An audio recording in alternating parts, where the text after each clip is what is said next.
Salve pessoal, tudo bem?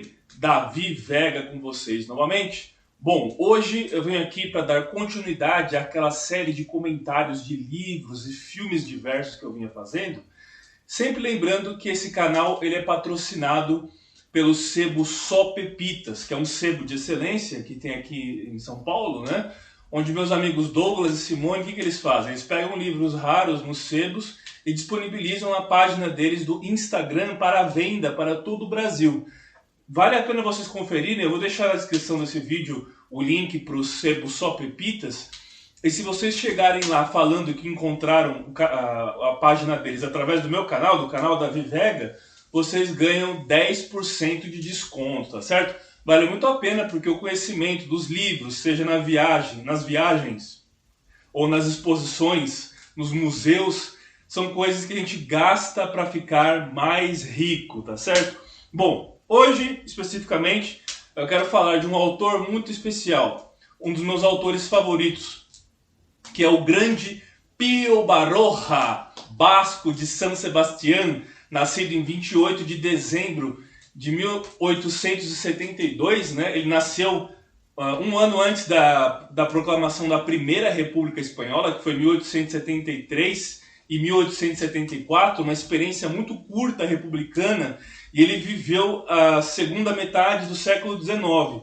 E essa segunda metade do século XIX, ele presenciou, por exemplo, a última guerra carlista. Seu pai lutou nas guerras carlistas, né? O seu pai Serafim Baroja, né? Ele era liberal, o pai dele, de tradição liberal, e a mãe dele era de uma tradição mais tradicionalista, mais classicista, uma família tradicionalista, né? O Pío Baroja, ele então cresceu nessa Espanha da nessa Espanha da Primeira República, né? E viveu a última guerra carlista, que foi de 1872 até 1874. Boa parte de sua produção, e principalmente o livro ao qual vou falar hoje, se passa ambientado na Segunda Guerra Carlista, né? Da segunda metade do século XIX, né? O Pío Baroja também escreveu diversos outros livros, como El Árbol de la Ciencia, a Árvore da Ciência, que eu tenho um vídeo falando desse livro, vou deixar na descrição desse vídeo aqui, o link para vocês assistirem o meu comentário sobre a Árvore da Ciência, né? Eu sempre faço em português esses comentários, embora eu tenha alguns vídeos em espanhol, mas é para promover justamente no mundo lusófono a bibliografia, né, a obra do grande Pío Baroja, né? Bom, em 1911 ele lançou a Árvore da Ciência, né?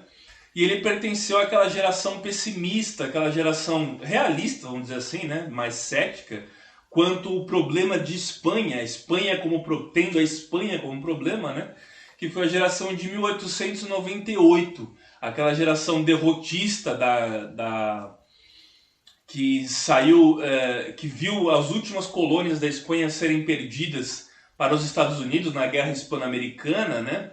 Aquela geração de 98 que foi marcada muito pelo Azorín e o Ramiro de Maeztu. O Miguel de Unamuno também participou, o próprio poeta Machado também participou, embora indiretamente, como não estava na Espanha. Rubem Dário aqui na América, né, na Nicarágua também foi um poeta que lembra muito essa geração de 98, né? O poeta Antônio Machado, né? O Antônio Machado, poeta, né? Que era republicano, né? Depois vai ter a geração de 1914 e a geração de 27, que é a geração orteguiana, a geração do Ortega y Gasset.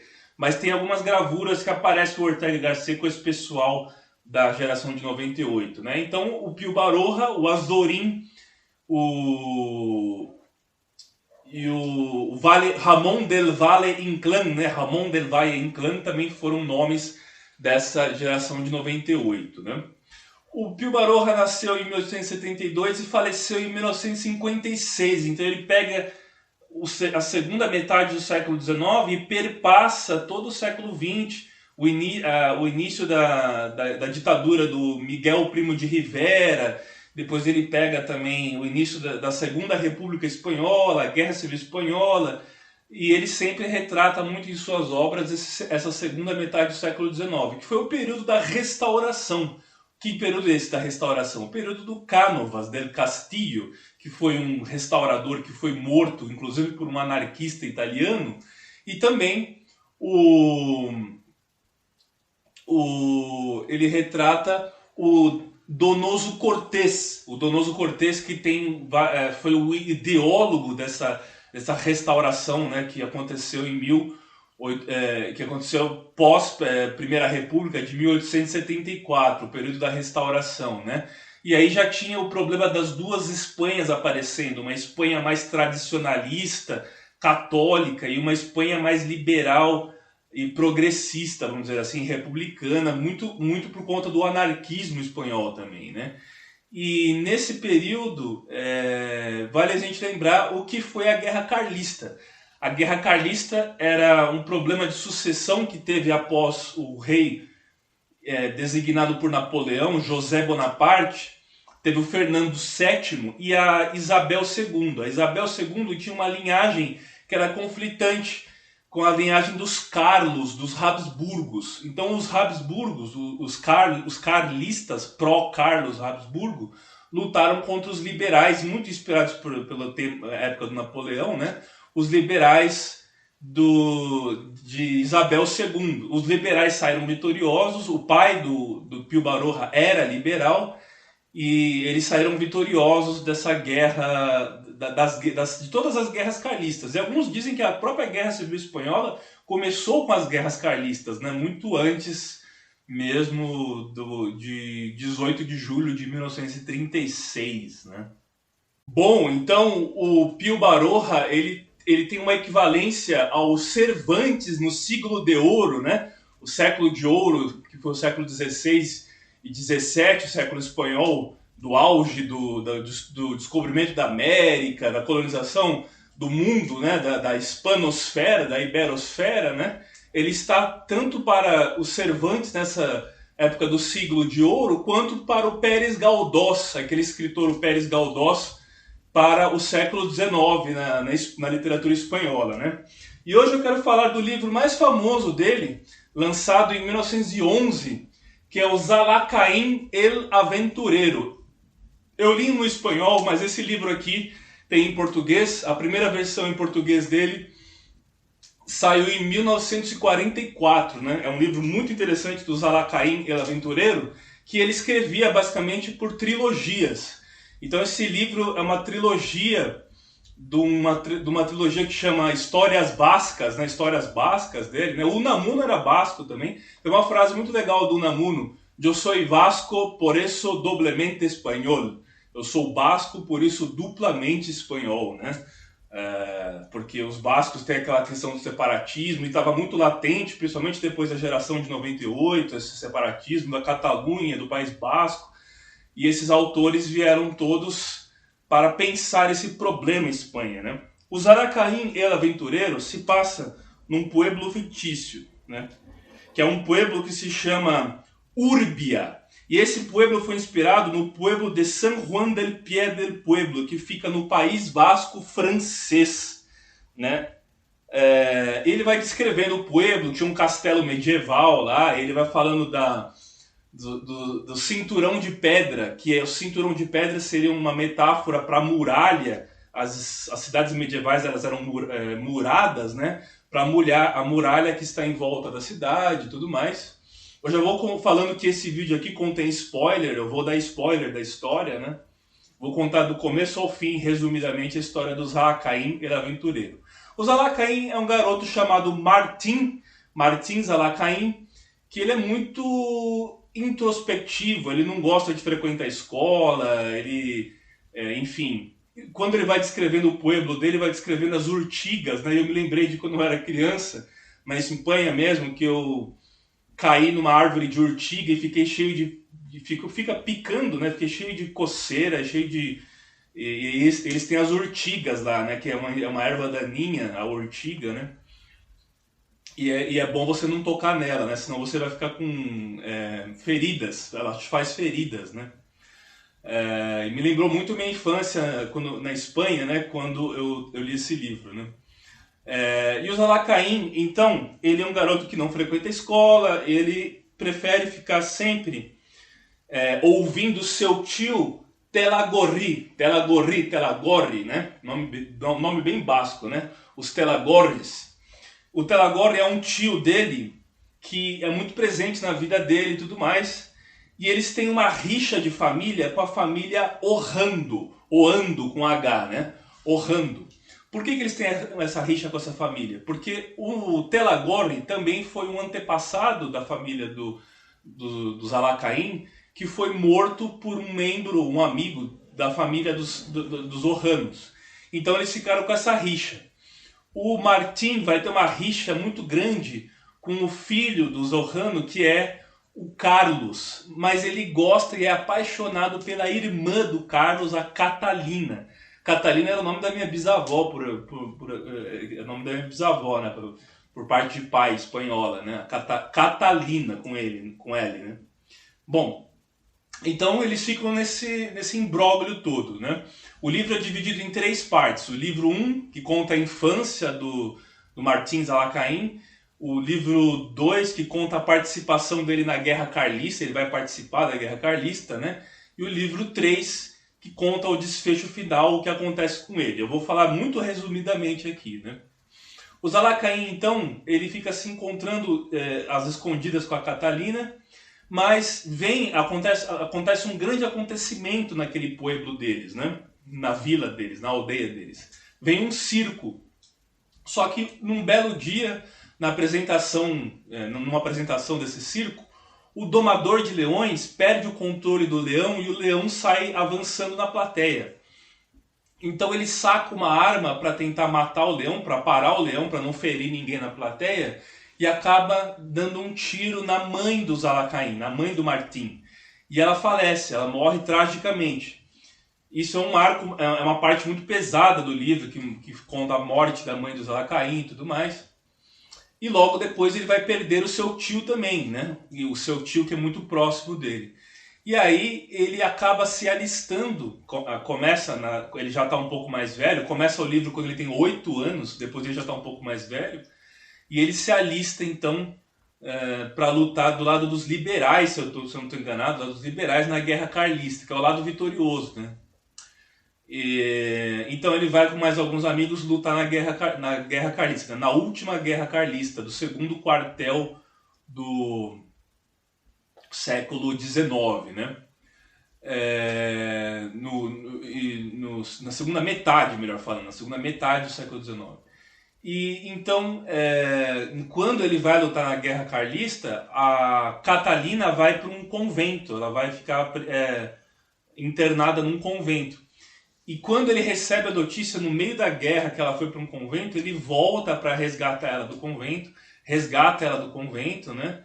Só que acaba tendo um desentendimento com o Carlos e outras pessoas que estavam cuidando da Catalina, e eles se separam.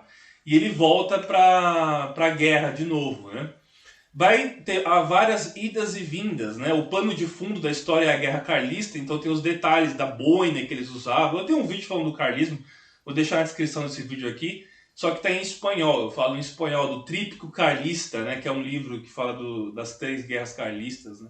Que eu fiz esse vídeo em espanhol, né? E aí, então, ele finalmente fica com Catalina. Depois da guerra, ele volta vitorioso para o seu pueblo, para a sua aldeia, e ele abraça a Catalina. Só que o irmão dela, o Carlos, com ciúmes e com raiva, porque ele era rival do Martim, ele dá uma cusparada neles, ele cospe neles e empurra a Catalina. Então o Martim desafia ele para um duelo. Eles vão ter um duelo, mas nesse duelo o amigo do Carlos vai desferir um tiro, vai dar um tiro nas costas do Martim, o Martins Alacaim, e ele vai cair morto, né? Então ele foi alvejado pelas costas, e o fim do livro conta a morte do Martins Alacaim, né? Bom, então é isso. Depois da restauração, né, o Zalacaim vai morrer e termina a história com a Catalina indo levar uma rosa no seu túmulo, né? Ela leva uma rosa e umas outras duas mulheres também que fizeram parte da sua vida. São as 3 rosas que ele recebe no túmulo dele. E o livro termina, né? O livro termina na lápide, com a inscrição da lápide do Martim em Euskera, né? Euskera na língua basca, né? Da Euskad Herria, né? Da Euskadi, né? Então fica no túmulo dele escrito em basco a homenagem na sua lápide, né? Bom, depois da Guerra Carlista, da última Guerra Carlista, você tem a restauração, né? Depois da Primeira República também, né? Você tem a restauração na Espanha e aí então os Bourbons voltam para a cena da monarquia espanhola e aí você vai ter o Alfonso XII. O Alfonso XII governou na transição do século XIX para o século XX. Depois você vai ter o Alfonso XIII, né? O Alfonso XIII é aquele rei que abdicou, né? Em 1931 ele vai abdicar do trono, o rei Alfonso XIII, e é proclamada a Segunda República Espanhola, de 1931 até 1936, quando dá início à Guerra Civil Espanhola, né? O Pío Baroja viveu esse período, ele foi muito amigo do Ernest Hemingway, o Hemingway admirava muito ele, o João dos Passos também, né? Tem fotos do Hemingway com ele e tal, né? E ele falece em 1956, o Pío Baroja, né? Com certeza uma das figuras mais importantes da literatura espanhola. Ele tinha um irmão, Ricardo Baroja, que era pintor, ilustrador, que ilustrou muitos livros dele. Tem gravuras do Ricardo, né? Seu irmão, Ricardo Baroja. E ele tinha uma irmã, se não me engano, que era etnóloga, e um sobrinho, se não estou enganado, era sobrinho dele que era antropólogo. E ele fez vários trabalhos sobre o folclore basco. E esse familiar que é antropólogo dos Baroja, né? Família de intelectuais, né? Escritor, pintor, antropólogo, etnólogo, né? Esse antropólogo da família dele fez muitos livros dedicados ao folclore basco e às bruxarias. Os livros de bruxas, né, que conta histórias de bruxas, do folclore basco e tudo mais, que aparecem em algumas obras do Pío Baroja. Aparecem algumas obras dele que ele tem mais curtas, né?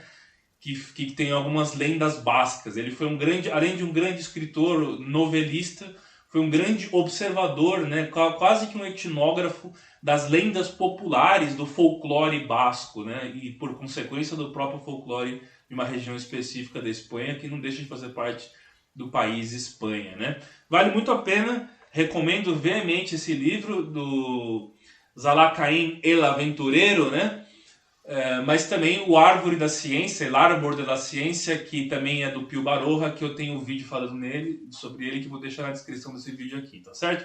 Então é isso, curta, se inscreva, compartilhe, dê o like, compartilhe para aquela amiga ou amigo que também gosta do tema, e vamos sempre promover a literatura e a cultura universal. Muito obrigado, gente. Grande abraço.